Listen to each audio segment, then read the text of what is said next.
বারাসত আছে বারাসতেই। ছাত্রীকে গণধর্ষণ করে খুনের ঘটনায় রেশ কাটতে না কাটতেই ফের বারাসতের দুষ্কৃতী দৌরাত্ম্য। বাড়ি থেকে বৃদ্ধার গলার হার ছিনতাই, আতঙ্কে বারাসতবাসী।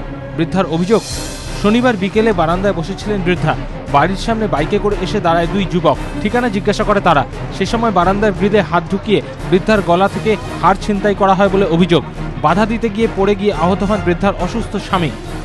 দুটো ছেলে আসলো বাইকে করে এসে, একটা ছেলে ফর্সা মতো ওইখানে দাঁড়ালো বাইকটা নিয়ে, আর একটা ছেলে কালো মতো লম্বা সে আসলো, এখানে এসে দাঁড়িয়ে জিজ্ঞেস করছে কমল মাঝিকে চেনেন? তখন আমি একটু চিন্তা করে বললাম না, এখানে কেউ কমল মাঝি থাকে না, চিনি না। বলতে সেকেন্ডের মধ্যে আমার গলার হাত ঢুকিয়েই এই পাশ থেকে হাতটা টেনে নিয়ে চলে দেখছি কি লোকটা ট্রেনে চলে যাচ্ছে। তারপর আমি বললাম চোর চোর চোর, ওই বলতে চলে যাবো, গেটটা খুলতে খুলতেই চলে যাবো।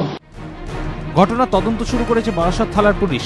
ছাত্রীকে গণধর্ষণ ও খুনের ঘটনায় এখন থমথমে এলাকা। সেই ঘটনার রেশ কাটতে না কাটতেই ফের বারাসতে ছিনতাই। ঘটনার পর নিরাপত্তাহীনতায় ভুগছেন বারাসতবাসী।